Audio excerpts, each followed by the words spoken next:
Hello again, welcome. I'm Teacher Tandis, and today we are going to cover a part of pronunciation that we call stress.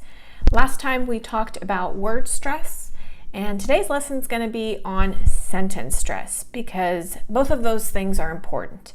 And again, just as a reminder, when I'm talking about stress, I mean where we put the most emphasis in our voice, which you can interpret as making that part stronger or longer or louder than the other parts of a word or of a sentence. So today we're going to talk about how that works in a sentence.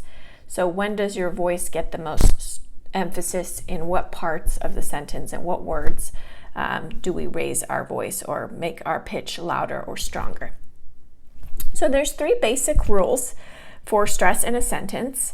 And we are going to cover what all of these things mean in a little bit, but just to cover the three rules. The first rule is that content words are stressed.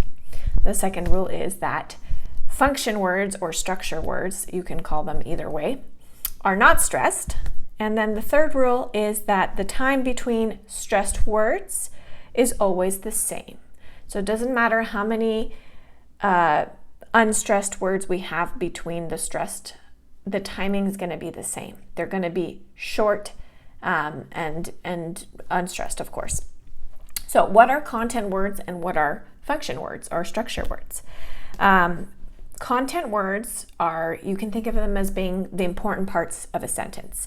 So you can say just the content words in a sentence and you might be understood. But if you don't say the content words in a sentence, then your listener is going to be confused and not understand what's going on. So words like nouns, for example, car, shoes, teacher Tandis, those are going to be stressed in a sentence. Adjectives are also content words, and examples of adjectives are blue, small, boring. Adverbs are also going to be stressed in sentences. Examples of that are slowly or never or why. And then also negative auxiliary verbs or just negations in general. For example, don't, aren't, or can't. So those are content words. As far as function or structure words, those are going to be everything else. So you can think of structure words as more like words that you need to be grammatically functional, okay? So if you take out these words out of a sentence, it's not going to change the meaning or the importance. It'll just be grammatically incorrect. So these are the words that you don't care too much about, which is why they receive the least amount of stress, and they're reduced. Function words are words like pronouns, he, she, they, we, those kind of things. Prepositions, in, for, at, on, all those good words. Articles like a, an, and the. Conjunctions, for example, because, but, and then auxiliary verbs such as do, be, have, must, and can. Okay, so again, let's cover those on my little board here. So the three rules up there at the top are that content words are stressed, function words are not, and the time between stressed words is the same. Okay, content words are these: nouns, adjectives, adverbs, and negatives.